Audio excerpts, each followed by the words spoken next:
Урматтуу массалык маалымат каражаттарынын өкүлдөрү, урматтуу кесиптештер. Кыргыз Республикасынын Маданият, маалымат, спорт, жаштар саясаты министрлиги 2021-жылдын жыйынтыгын чыгарып, сиздерге маалымат берүүнү туура көрдү. Жана 2022-жылдагы орчундуу маселелер, кайсы көйгөйлөрдүн үстүнө иштейбиз, кандай чоң долбоорлорду ишке ашабыз, ошолор менен бөлүшүүгө уруксат этиңиздер. Маданият тармагы жөнүндө биринчи жолу айта кетейин. Өзүңүздөр билгендей, биз азыр Маданият министрлиги бир канча тармактуу министрликпиз.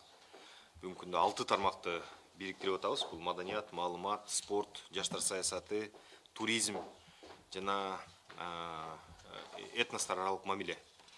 Ошолордун бардыгын боюнча кыскача маалымат бере кетсем. Биринчи кезекте эң болуу маданият жаатында жасалган иш-аракеттер тууралуу. Маданият улуттун уңгусу, өлкөнүн өзөгү, мамлекеттин келечегинин кепилдиги экенин баарыбыз жакшы билебиз. Андыктан Кыргыз Республикасынын президенти Садыр Нуркожоевич Жапаровдун 2021-жылдын 29-январындагы эң алгачкы жарлыгы, биринчи жарлыгы, инсандын руханий адап, ахлак өнүгүүсү жана дене тарбиясы жөнүндө деп аталып, маданий багыттын маанилүүлүгүн бекемдеди. Мыйзамдын жарлык чыккандан кийин анын концепциясы иштелип чыкты. Азыркы учурда иш планы бекилип, биз 2022-жылы бул концепциянын үстүнөн иштөөнү баштадык. Экинчиси, Кыргыз Республикасынын өкмөтүнүн 2021-жылдын 8-апрелиндеги номер 135-токтомуна ылайык 2021-жылдын 1-июлунан тарта маданият кызматкерлеринин кызматтык маянасы 50%-га жогорулады. Өзүңүздөр билгендей, булга чейин маданият тармагы башка мамлекеттик тармактардан эң аз айлык акы алып келген тармактардын бирөөсү болчу. Ошондуктан бул абдан керектүү иш-чара эле. 50%-дан жогорулгандан кийин бир кыйла азыр абал жакшырды. Экинчи багыт театралдык оюн-зоок мекемелери боюнча. Кыргыз Республикасында 22 оюн-зоок мекемеси бар. Филармониядан 3, Бишкек, Ош, Жалал Абад шаарларында, Курчак театры 2, Бишкек, Ош шаарларында, музыкалуу драма театрлар 8, драмалык театрлар 7, цирк 1, опера жана балет театры 1 Кыргызстанда. Жалпы 2021-жылда 40тан ашуун жаңы спектакльдер коюлду. Жана көрүүчүлөр сынына тартууланды. Театр оюн-зоок мекемелери былтыркы жылы 21-жылы 23 миллион 819 миң сом жалпылай табышты. 2022-жылга карата бир канча маанилүү иш-чаралар бар. Булар Токтоболот Абдумомунов атындагы Кыргыз мамлекеттик академиялык драма театрынын капиталдык оңдоодон кийин азыр февраль айында ачкан жатабыз.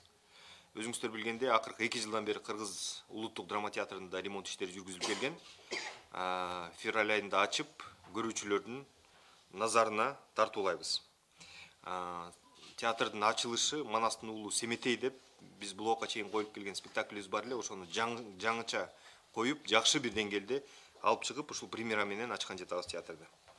Чыңгыз Айтматов атындагы мамлекеттик Орус драма театры капиталдык оңдоо иштерине жабылат. Булга чейин бир канча иштер жүргүзүлүп келген. Билесиздер, Орус драма театрынын тегерегиндеги бүтүндөй жанагы кафе жана тамак аш жайларынан арылып, тазаланып, азыр капиталдык ремонтко даяр болду. Февраль айынан баштап тендер жарыяланып, бүтүндөй капиталдык ремонттон өтөт Орус драма театры. Бабур атындагы Ош мамлекеттик академиялык музыкалык драма театры капиталдык оңдоо иштери жүргүзүлүп жатат. Бул Өзбекстан мамлекетинин атынан. Жалпылай эсепке алганда азырынча берилген маалымат боюнча 5 миллион доллардын тегерегинде ал жакка жумшалып атат. Биз пландап атабыз, июнь-июль айларында ошо Өзбекстан мамлекети менен биргеликте бул театрды ачабыз деп.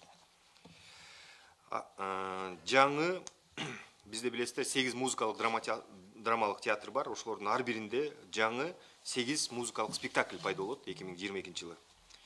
Жалпы театралдык оюн-зоок мекемелеринде жаңы чыгармаларды сахналаштыруу боюнча атайын тапшырмалар берилди. Буга ылайык биздин план боюнча 2022-жыл жалпы театралдык оюн-зоок мекемелеринде 67 жаңы спектакль пайда болот.